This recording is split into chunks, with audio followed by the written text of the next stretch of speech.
weather. It governs our world, bringing life, death, and destruction. God damn it, go back. We're fine. Oh my God! It's drowning! Wow. World's Deadliest Weather is back. Bigger and badder. This time we include deadly natural disasters.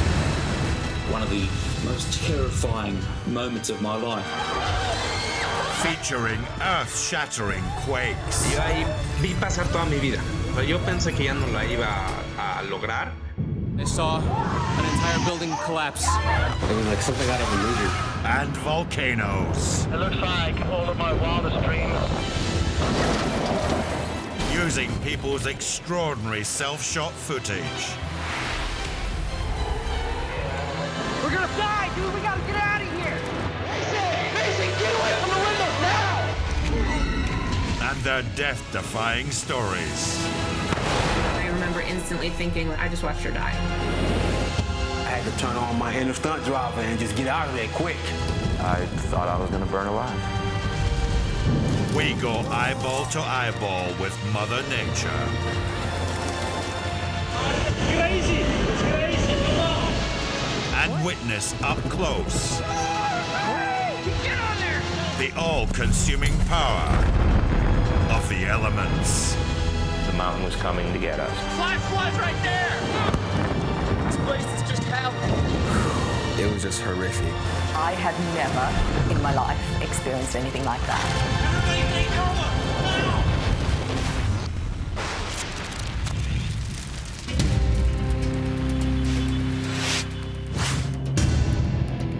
Coming up in this episode, a catastrophic earthquake wreaked total devastation in Ecuador. Yo sí pensé en ese momento, aquí nos quedamos, se cayó el edificio, pero también yo empecé a pedirle a Dios, no, por favor, no. In North Devon, a daring sea rescue goes right to the wire. My biggest concern for them was that it wasn't going to end positively. And Pacific Islands are blasted by a merciless tropical cyclone. The water start coming in our house. That's when we start evacuating. We had to save our lives.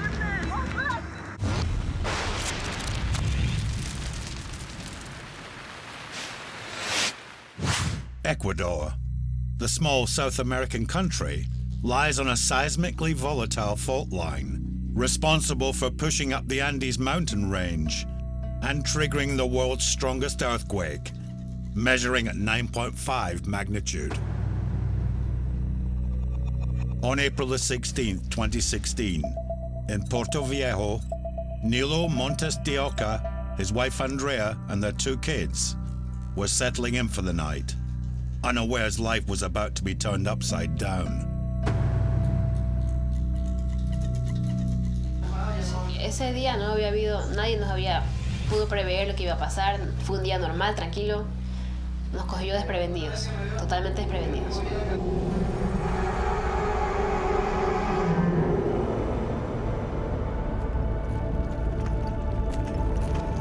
En lo que yo ya me disponía para vestirme, comienzo a sentir que comienza a moverme la cama, porque justamente yo me encontraba acostado. Cuando le digo a Andrea, temblor.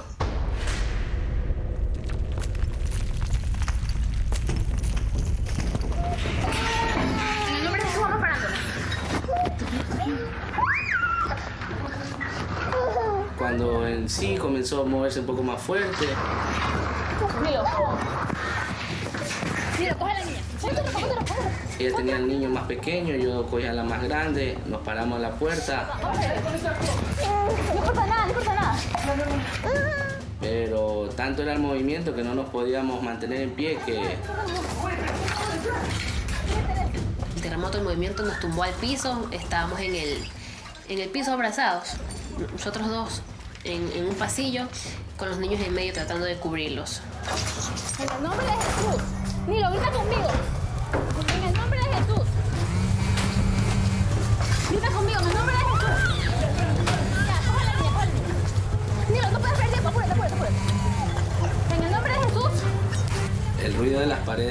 acercándose era algo indescriptible,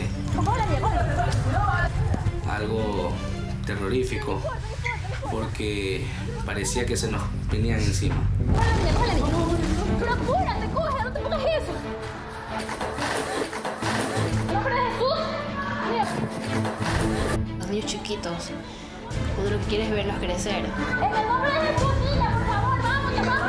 Yo sí pensé en ese momento, aquí nos quedamos, se cayó el edificio, pero también yo empecé a pedirle a Dios, no, por favor, no, todavía no nos lleven.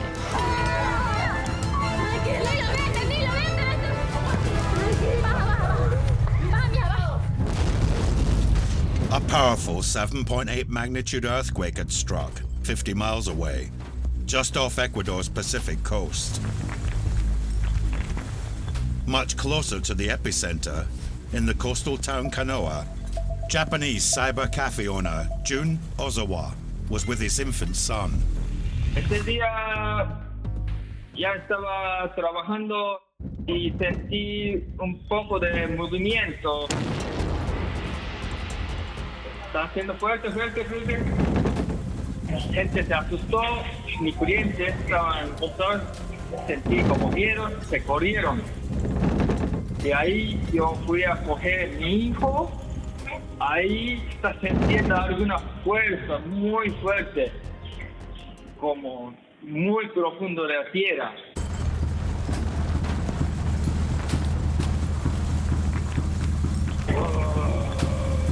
Muy bajo.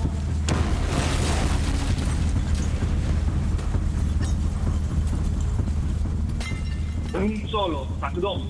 ¡Pum! Ahí me caí con mi hijo afuera. Yo no sé qué está pasando. Sigue moviendo fuerte.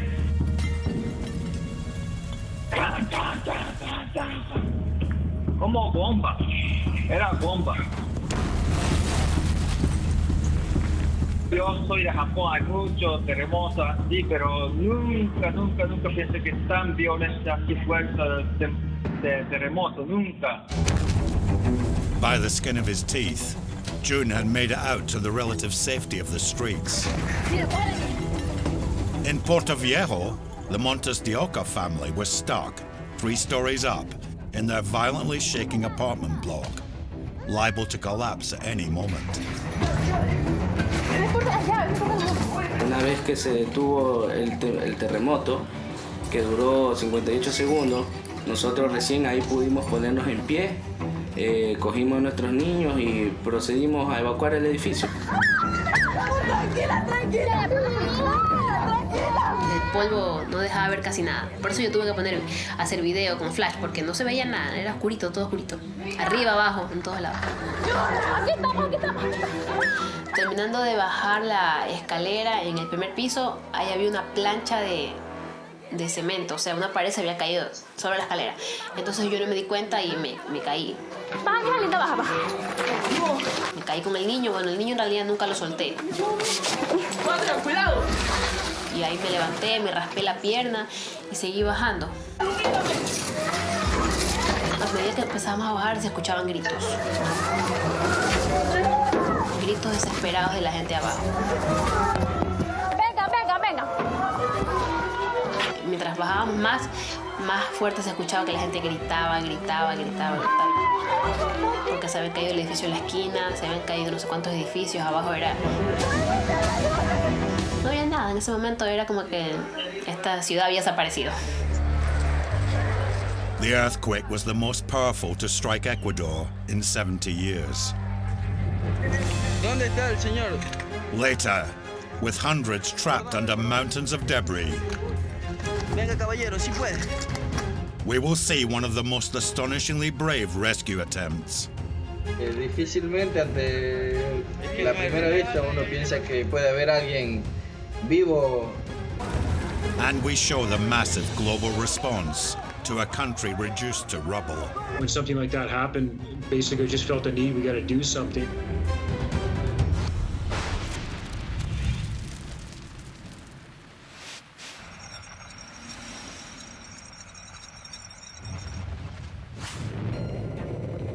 Year on year, the weather seems to get more extreme.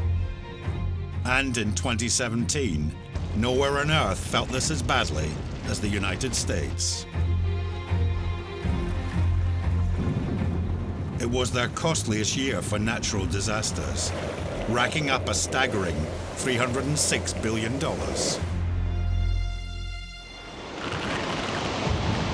Most destructive were three hurricanes, Irma, Maria, and Harvey, the latter breaking a rainfall record for a single tropical storm, creating a once-in-a-thousand-year flood.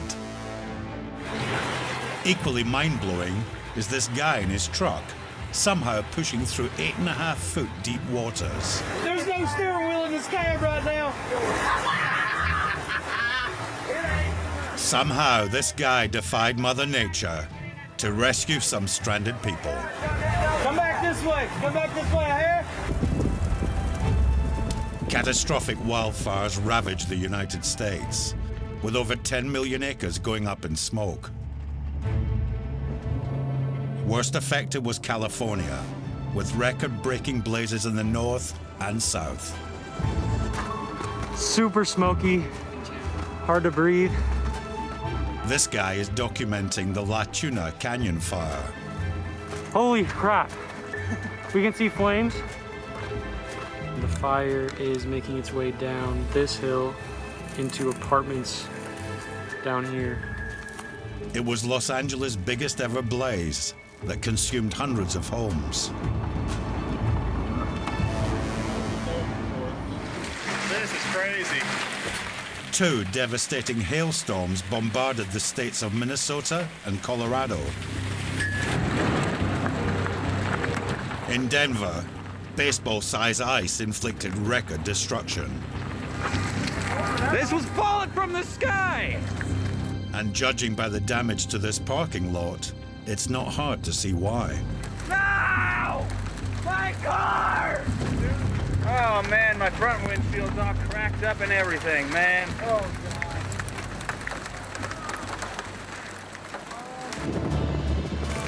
We're on a tornado now. In addition, across the US, there were 3 major tornado outbreaks, record-breaking flooding, and in Pennsylvania, snowfall shattered previous benchmarks, including a whopping 34 inches on Christmas Day. It just goes to show, no matter how strong and powerful man feels, he's no match for Mother Nature.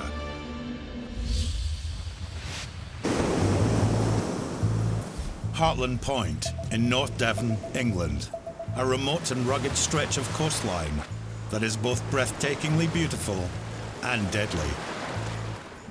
Putting lives in peril are stormy seas and massive 30-foot tidal ranges that can snare unsuspecting holidaymakers. As Paula Taylor saw for herself on the 15th of February, 2018. I'd gone to stay in Bude with my aunt and cousin with my 3 children. We just decided on that day that we'd take a drive up the coast to Hartland Quay. I remember the weather being really bad. The day before there had been extreme weather warnings. The wind can really pick up in this part of the country. We'd been finishing up our lunch in the pub. All of a sudden, someone came in and asking to have a call put through to the Coast Guard because 2 men were stuck out on a rock. When I first saw the 2 men, I was quite shocked. Not a place to be in those conditions. The tide was coming in quite quickly.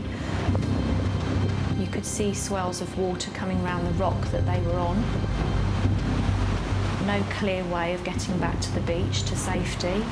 My biggest concern for them was that it wasn't going to end positively. As the alert was raised, 50 miles away, the HM Coast Guard in St. Athan leapt into action. Pilot Ollie Padbury and winchman Sam Wellstead were warned they only had half an hour before the incoming sea would wash away the 2 men. Speed was quite a critical factor. The tide was coming in very, very fast. The casualties didn't really have anywhere to go. Weather conditions on the day were very windy. There was a lot of wind at St. Athan, and then once you get out over the water, it tends to get even windier without the land slowing the wind down. When we arrived on scene, there was a lot of white water all around the casualties, and the waves were hitting the shoreline so hard that they were breaking up over the top of the cliffs there. The sea temperature was around about 8 degrees. The 2 casualties were dressed for walking, so had they been swept into the sea, the main risk to them would have been through drowning as opposed to hypothermia. It was obvious immediately that if we didn't do something straight away, these guys were going to end up in the water. By this time, massive waves were crashing against the rock, making the rescue treacherous. As I was getting winched out and being carried by the helicopter towards the casualties, I could see a lot of white water around me. I could see the force of the water. As the rescue reached its critical phase, from her cliff-top vantage point, Paula watched on with trepidation. It was nerve-wracking to watch. You just assume that everything's going to work out okay, but then you've got that nagging in the back of your mind that, you know, what if things do go wrong? The tide was coming in quickly. You know, we were getting really worried by this point. We were absolute in awe of the skills of the pilot. It was obviously very windy conditions. Their skills to be able to just stay in one place to get that rescue done was just amazing. As soon as I made contact with the rock, I did get hit by a wave. Quickly made sure that they didn't have any injuries. They said they didn't and they were fine, they were just cut off and cold. I thought the quickest and safest way to extract them was to send one casualty up on his own first, then I can secure myself to the other casualty, and then hopefully I can support him in the water should we have been washed off. So we just put the equipment on them, sent them to the helicopter. I could see how hard Sam was having to work. I knew the time pressure we were up against to get the guys off the rocks, and I was doing everything I could to keep the aircraft steady so Sam could work quickly underneath us.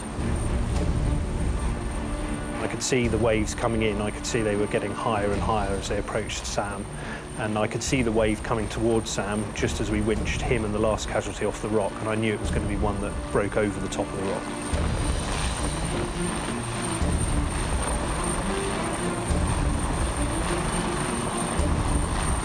Just over half an hour after they were scrambled from their base, the HM Coast Guard had whisked the men off the rock. A few more seconds, and that final wave could have spelt doom. It's amazing to know that, you know, you've got the emergency services at hand. We're lucky to have them. Could have been a completely different ending.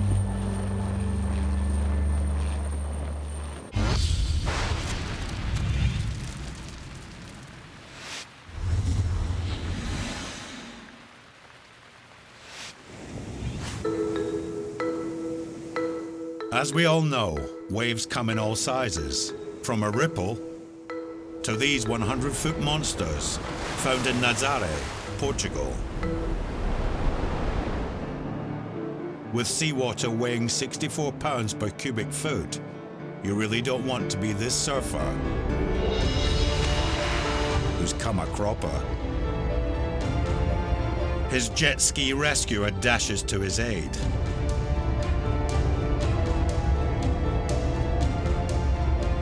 But the next giant takes them both out.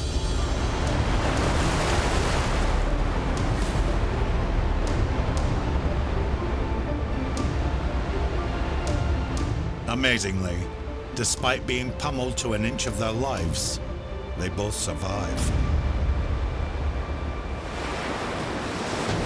If you think surfing the treacherous mountainous seas in Nazaré is mentally deranged, then how about this fellow?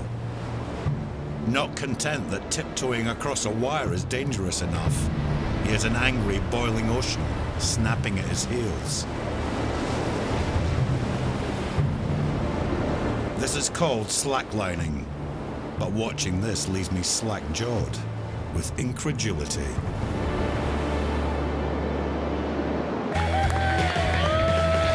A smaller wave, but no less impressive stunt was performed by this guy in Malibu, California. Obviously bored with one board, he hops onto another, cementing his surf dude status.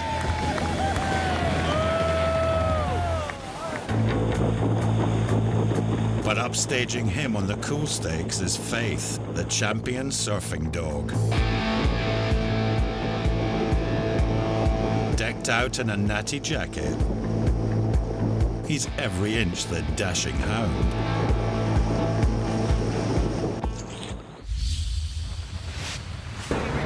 Still to come, a violent thunderstorm brings tragedy to Midwest America. We looked over to the stage and it began to lean a bit and sway a bit, and then that collapsed. And a huge tropical cyclone overwhelms two idyllic Pacific islands. I was convinced my house was going to be flooded. Earlier, we saw how in 2016, Ecuador's biggest earthquake in 70 years reduced its coastal regions to rubble. No había nada en ese momento, era como que... One of the worst affected places was Puerto Viejo. Most of this city was decimated, with hundreds trapped under collapsed buildings. Policeman Paul Velez was on duty as the disaster unfolded. El terremoto fue algo terrible, fue algo sorprendente. La tierra se movía como cuando en tipo olas. Caían los postes, caían los alambrados eléctricos, los edificios caían. Era algo impresionante, como explosiones. Era como estar en una guerra, eran explosiones por todos lados. Yo me encontraba en el servicio de patrullaje a pie, me encontraba caminando por la ciudad. En el momento del terremoto nos encontrábamos bajo el Hotel Cabrera, en el portal del hotel. El edificio se viene abajo todo, como cuando haces un castillo de naipes y de pronto se derrumba. Mercifully, as it was off-season, the hotel was empty, apart from one security guard, Angel Mera, ¿Dónde? who happened to be one of Paul's good friends. El edificio del hotel estaba totalmente destruido, todo era escombros, todo era ruinas. Difícilmente ante la primera vista uno piensa que puede haber alguien vivo. ¿Cómo se llama el señor? No sabe. ¡Señor! ¿Hay alguien aquí? Ya le traigo ayuda. Vamos sacándolo, pues. Entre el espacio que había entre el suelo y la primera planta. Ya le ayudo. Entré al hotel por un espacio de unos 20 centímetros. Entonces ahí ingresé arrastrándome. Sí, está bien, no está atrapado con nada. Ya. Le muevo, tranquilo. Así se puede arrastrar. Comencé a sacar escombros, llegar al punto en donde estaba más cerca. Venga, caballero, si puede. Ya, espérese, ya le paso algo para que se arrastre. Ya cuando lo encontré, yo me saco el cinto policial, se lo extiendo.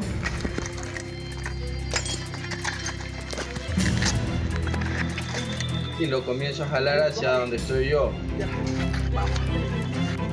Igual no era muy alto el espacio, pero ahí arrastrando nos salimos. Vamos, cuidado de los vidrios. Vamos, salgamos rápido porque esto no está muy... Vamos, yo le ayudo. Yo pensé todos los escombros del hotel, ya que todavía se movía la tierra, pero era una cuestión de segundos nada más. Tenía segundos para sacarlo, entonces... Vamos. Haga un esfuerzo, yo sé que le duele. Ya sale, vamos. Tranquilo. Ya. Póngase en mis hombros si quiere, yo le llevo. Vamos. Sí. Arrímeseme. Eso, ya. Ahí vamos avanzando poquito a poco, paso a pasito. Ya. Y una vez que ya estuvo cerca mío, lo puse en mi espalda. Ya. Tranquilo, vamos, poquito a poco nomás. Ya estamos afuera. Ya. Venga. Si puede, ya. Vamos. Ya estamos afuera. Ya. Trataba de maniobrar rápido para poder salir los dos. Venga, pase. A ver, démela. Vamos afuera, ya lo más difícil ya está. No, estaba solo. El ingeniero estaba arriba. Arriba. Bueno, es una satisfacción muy grande, más que todo porque hoy en día tú sabes de que gracias a tu ayuda una familia está completa. Hoy otro más. El ingeniero estaba arriba en los... ¿Cómo está? Vamos, póngale ahí. As the dust settled on the catastrophic 2016 earthquake, Ecuador had to absorb one of its worst humanitarian disasters, claiming 668 lives and more than 6,000 injuries. As the news of unprecedented suffering spread around the globe, retired Canadian police officers Brian and Jeanette Sullivan felt compelled to act. When something like that happened, basically just felt the need, we got to do something. We ended up raising close to, I think it was $4,700 in a matter of 4 or 5 days. With that money, we went and bought $4,700 of supplies. We handed out what we called, we just called them life bags, loaded with supplies from a can of tuna, rice, first aid, diapers for a baby, water, anything that could be used and that could sustain life until at least the national government could get their people and supplies to these communities. At least we could give them something to survive on. But nothing could prepare the Sullivans for the overwhelming scale of destruction. Thousands of buildings were flattened and over 20,000 people displaced into makeshift shelters. The size of it was beyond belief. It was 30 or 40 communities, if not more, all the way along the coast. Everybody was affected in some way. And we drove through certain towns that were pretty much leveled. It would look like Hiroshima. Not that I'd been there, but pictures of Hiroshima, I couldn't believe it. Seeing the people, I mean, just seeing the hopelessness. You know, what do we do? Our life is gone. Our building, our house, our store is gone. So that was really heart-wrenching. Everybody had left the mountains and were all set up on the highways with anything they managed to rescue from their house. There's people lying on a couch with their kids and their dog. Have a shelter, a lean-to, a piece of plastic, a garbage can, anything that they could, anything they could grab. We stopped to hand out food to one guy, and so this is a good 10 days after, and he said, "You are the first people that have come by with anything for me. You're the first people that I've seen." And he was not in remote area. He was just a little bit on the outskirts of town. As well as heartbreaking human suffering, hordes of domesticated animals were roaming wild on the brink of starvation. All these people have animals. What happens to the animals? And when the government set up camps, well, the people that were allowed into those, they weren't allowed their pets. So all their pets were just locked outside the fence, roaming the streets, getting sick. I mean, that's a byproduct of this type of disaster is there's animals to feed and take care of as well. So we did dog food drive with about 800 pounds of dog food and distributed that. We realize how little we are in the big scheme of things. An earthquake, we had never experienced it. It opens your eyes, seriously opens your eyes to holy crap. It doesn't take much to change your life forever.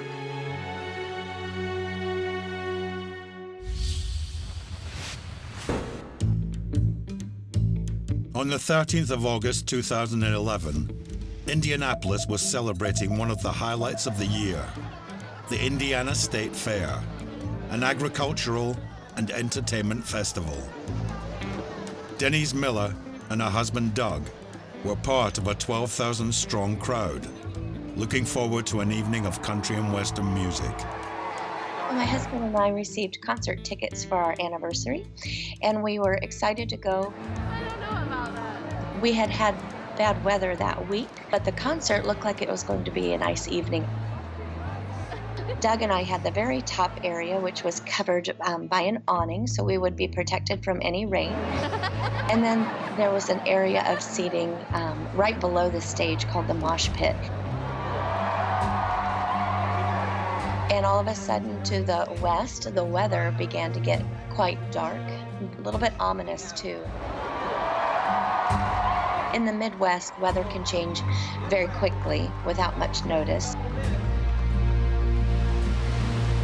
Rolling towards the fair was a massive thunderstorm, bringing destructive 70-mile-an-hour winds. Oh, it's coming across the grounds. Wow, that's dust, huh? It was just a sheet of wind and rain and dirt. And as it crossed the track into the grandstand area, it looked almost like a big tidal wave or tsunami. And as it got closer, the roar became louder, and you could hear the wind pick up, and you could hear flags whipping around and trees blowing, and it was all very, very loud. People started to panic, and some people started to scream. We looked over to the stage, and it began to lean a bit and sway a bit, and then it collapsed.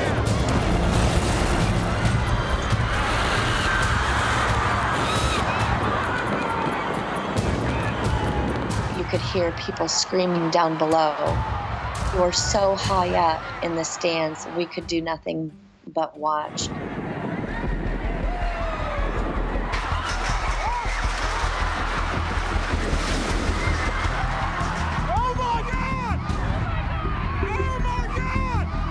Down in the mosh pit area, David Woods and wife Nancy had fled for their lives, the collapsed stage missing them by just 10 feet. You okay? Oh, God! All that I could register at the time was get out of there and get my wife out of there safely. Calm down! Calm down! It's not moving! It's not moving! Calm down! I started, shouting and cussing. It wasn't fear, it wasn't excitement, it was just out of shock. I just started climbing through the pipes and the tubes to find people. The first thing I came across was a little girl. It was her arm that was bleeding severely. Hey, we need a medic really bad for this little girl! Right here! I'm a doctor. Right here! I just gave him my shirt for a tourniquet! I'm a doctor. It's breaking, come on! The gentleman came in identifying himself as a doctor, and I kind of stepped back and let him take over. I knew he was the trained professional. Hey, we got a doctor! Watch out! We got a doctor! I continued on, making my way under the debris, and I came across a teenage boy, and he was face down in the dirt, and his leg was trapped under a light. Are you okay? Just stay still. Stay still. Stay still. Stay still. So I just started moving the sand and everything around his face, I'm gonna need you to hold his head. and then trying to lift the light off of him that was burning his leg. Stay still. Stay still.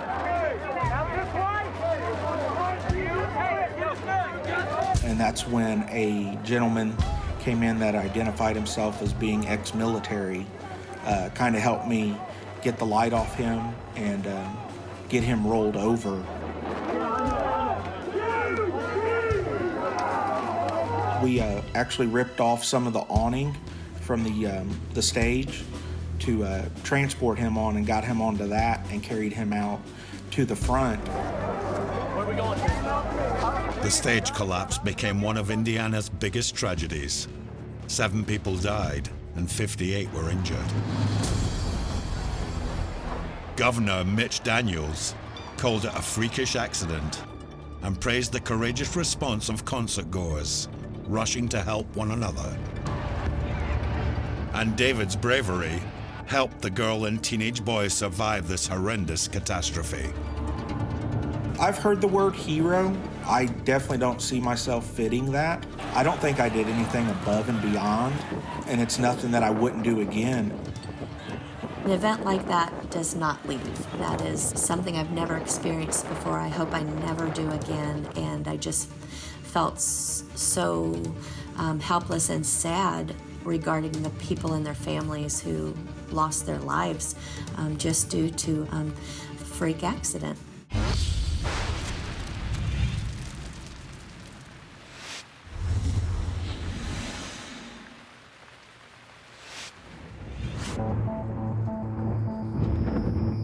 Nothing epitomizes Mother Nature in an absolute fury like thunder and lightning.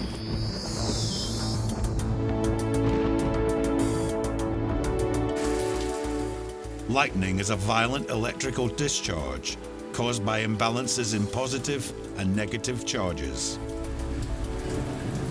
Most occur cloud to cloud, but sometimes, like here in Queensland, Australia, it zaps down at 200,000 miles an hour to the ground.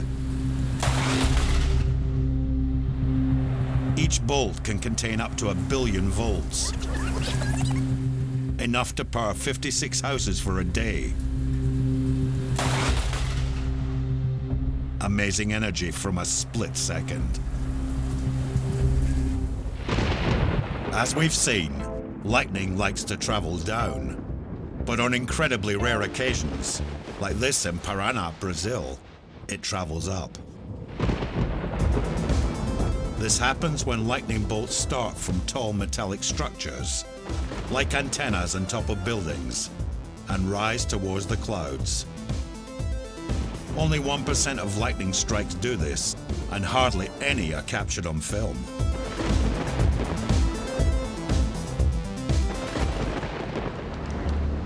When a bolt hits a tree, it delivers heat 5 times hotter than the surface of the sun.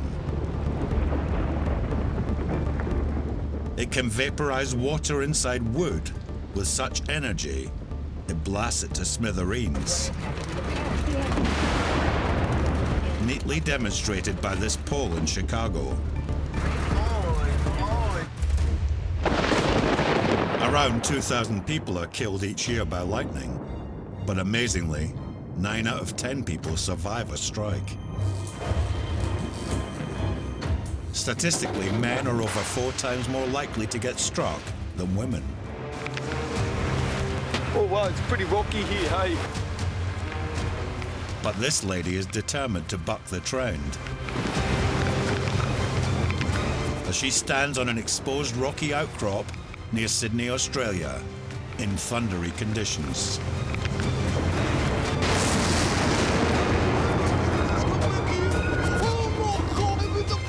It's hard to say who's more shocked, her or her boyfriend. Good, baby, come on, man, 'cause Lord and Paul nearly hit ya. Oh my God, baby, you alright?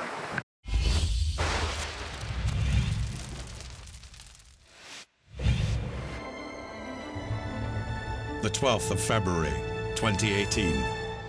Gita, a Category 4 tropical cyclone, was bearing down on the Pacific island of Tonga. In the capital, Nuku'alofa, French teacher Virginie Durley was fearing the worst. We got official warnings on the Saturday night, so we knew we were expecting something really huge. I was convinced my house was going to be flooded.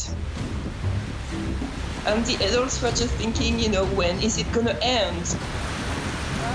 Rain going horizontal, that's what you experience during a cyclone. You don't know what you're hearing, so is that something breaking, like a tree, or is it a house being wiped out?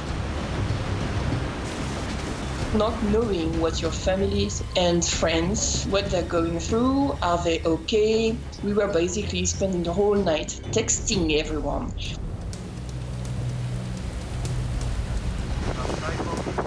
Three days earlier, Cyclone Gita had pulverized the nearby island of Samoa, bringing 125-mile-per-hour winds and over 5 inches of torrential rainfall. In the capital, Apia, 20-year-old Hope Sioli's home was being submerged by rapidly rising floodwaters. The water start coming in our house. That's when we start evacuating. We had to save our lives.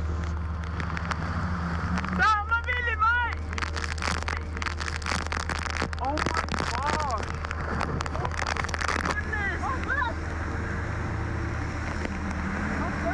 All I can see around is just flood and trees. Trees were falling, and as I was looking around, I saw the old woman who reminds me of my grandma. She was carried by her grandson. Chao, se me sila magwala nung ay. Ay! That's when I start calling out to my sister who was driving the car that there's an old lady who needs help. So she stopped the car, and then we try to get her at the back of the car with us, with me and my twin sister.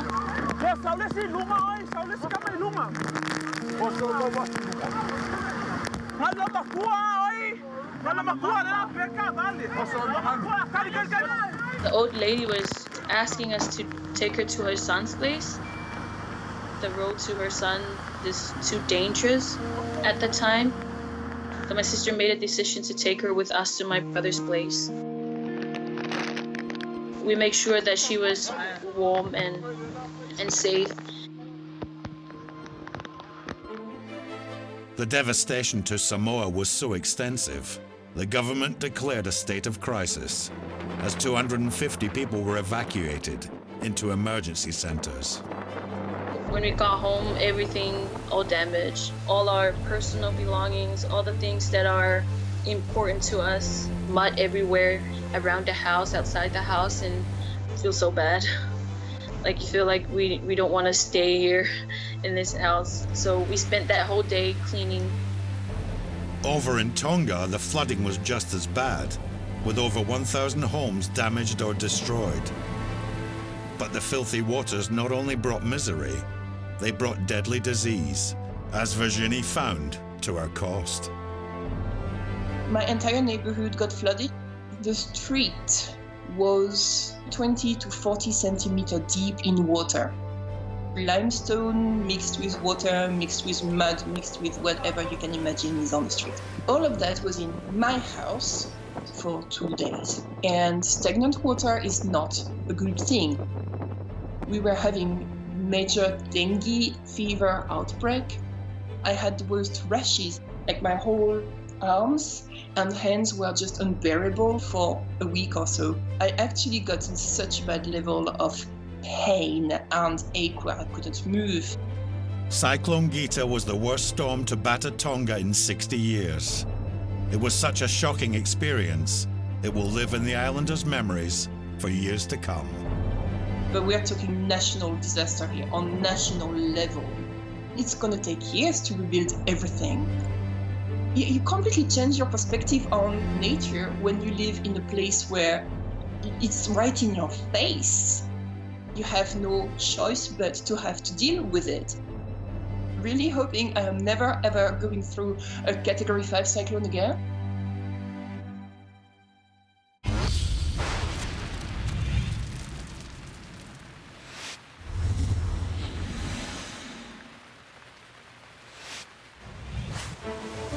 When deadly weather hits, it's not just us humans who get clobbered. When our furry or feathered friends get caught unawares by Mother Nature, only the coldest of hearts wouldn't melt.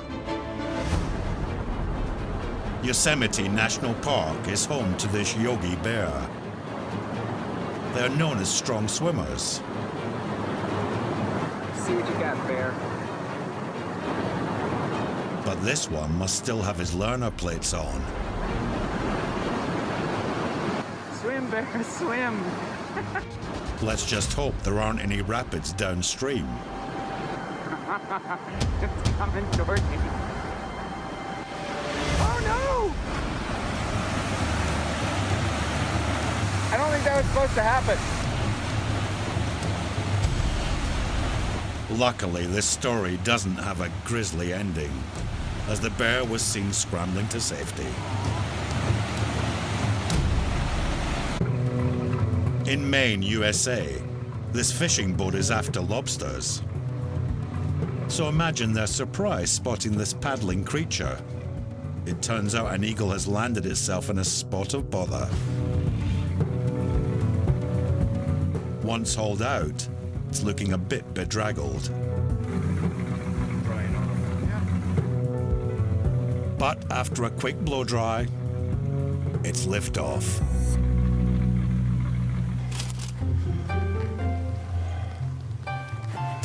Bare feet on frozen metal can put you in extreme peril.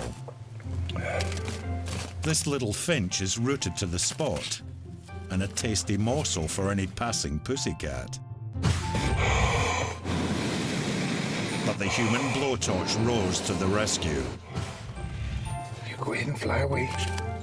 And thanks to Mr. Good Samaritan, this little Tweety Pie won't come to a sticky ending. Cloven hooves and slippery ice is a recipe for disaster. Being sheep, unfortunately, when one little bleater makes a bolt for it, the rest of the flock have to follow, with hilarious results. As sheep scatter like fallen skittles, this is the epitome of a fleecy farce. Be careful. Wait. Hey. On a frozen Arkansas backcountry in the States, this family spots this little Bambi stranded in icy water. Be careful. You're gonna scare her so bad. Surely easy pickings for their pot. That's it. Whoa, careful. Don't go too far. Instead, they take pity. Whoa, Bambi.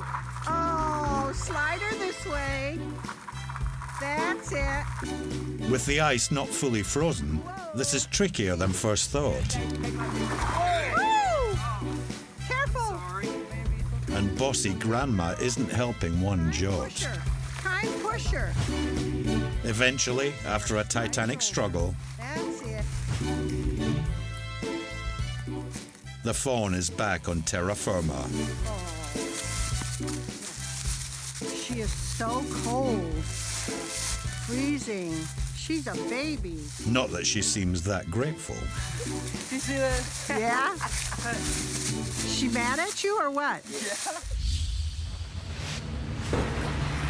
In this episode, we've seen Mother Nature give full vent to her fury. We've seen how helpless we can be. Let's go. We've seen her tear down, destroy, and laugh in our faces. Ow!